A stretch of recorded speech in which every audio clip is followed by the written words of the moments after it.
Subscribe कीजिए Javeria kitchen को और बेल आइकन को प्रेस कीजिए ताकि मेरी आने वाली हर नई वीडियो सबसे पहले आप तक पहुंचे। अस्सलाम वालेकुम। आज मैं बना रही हूँ पकोड़ा चाट। तो पकोड़े जो हैं वो मैं मूंग की दाल के बनाऊंगी। मूंग की दाल मैंने तकरीबन 3 से 4 घंटे भिगो के रख दी थी। अब मैंने पानी इसका निकाला है। थोड़ा सा पानी इसके अंदर हम छोड़ेंगे और हाफ़ टी स्पून मैंने नमक लिया है, हाफ़ टी स्पून सफ़ेद ज़ीरा है, हाफ़ टी स्पून मैंने खुश्क धनिया लिया है और हाफ़ टी स्पून ही मेरे पास दड़ा मिर्चें हैं, कुटी हुई लाल मिर्चें। 1/4 टीस्पून मेरे पास सोडा है, बेकिंग सोडा। धनिया है थोड़ा सा, एक बड़ी मिर्च थी जिसको मैंने रफली काट लिया है और अदरक लहसुन का ये क्यूब है जो मैंने फ्रीज़ किए थे। अपनी रेसिपी मैंने चैनल पे बताई थी इसकी। ये तमाम चीज़ें मैं ब्लेंडर के जग में डालूंगी और अच्छे तरीके से इसको बीट कर लूँगी। थोड़ा सा पानी ऐड करूँगी और फिर मैं आपको बताती हूँ कि मैंने क्या करना है। तो जग लेंगे, जग के अंदर मैं दाल डालूँगी। ये तमाम मसाले इसके अंदर डाल दूँगी। धनिया, अदरक लहसुन का पेस्ट और सब्ज़ मिर्चें। थोड़ा सा मैं पानी ऐड करूँगी इसके अंदर और अब हम इसको ब्लेंड कर लेंगे। तो ये देखिए मैंने ब्लेंड कर लिया है और ये इतना ही थिक होना चाहिए वरना पकोड़े ऑयल में जाकर बिखर जाएंगे। तो अब मैं इनके पकोड़े फ्राई करती हूँ। तेल गरम है। अब मैं चम्मच से इस तरह छोटे छोटे पकोड़े डालूंगी। ये ध्यान रहे ब्लेंड करते हुए कि पानी ज़्यादा नहीं डालना वरना जैसे ही आप ऑयल में ये मिक्सचर डालेंगे तो सारा फैल जाएगा। तो ठीक होना चाहिए।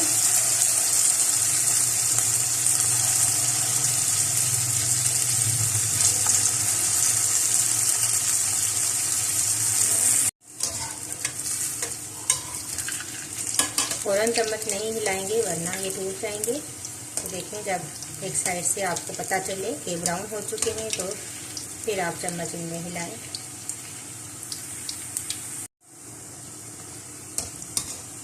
अब ये दोनों साइडों से अच्छे से ब्राउन हो चुके हैं। अब मैं इनको निकाल लूँगी।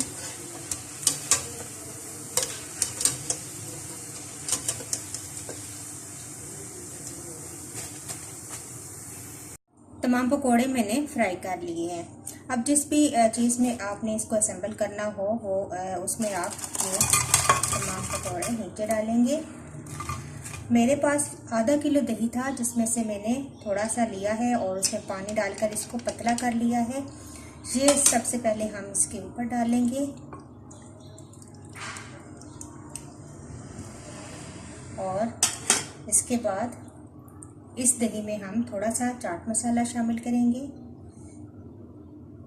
और 1 टेबल स्पून आप चीनी ऐड कर दें। इन दोनों चीज़ों को मिक्स कर लेंगे।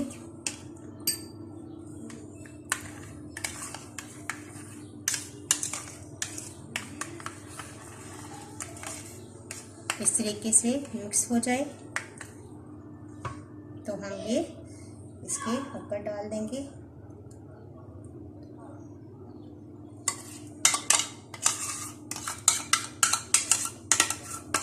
दही को पतला करके डालने की वजह यह है कि अभी पकोड़े हमारे थोड़े से हार्ड थे तो वो उसके अंदर अच्छी तरीके से सोख हो जाएंगे और नरम हो जाएंगे।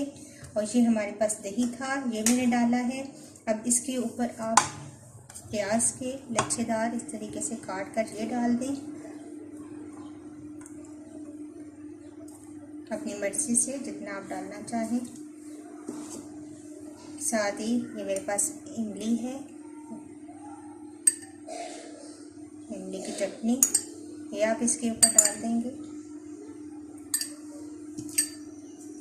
और मेरे पास पुदीने की चटनी है, ये भी हम इसके ऊपर डाल देंगे इस तरीके से। तो ये हमारा पकोड़ा चाट तैयार है। एंजॉय कीजिए और मुझे अपना फीडबैक ज़रूर दें। नेक्स्ट वीडियो के साथ दोबारा हाजिर होंगी। अल्लाह।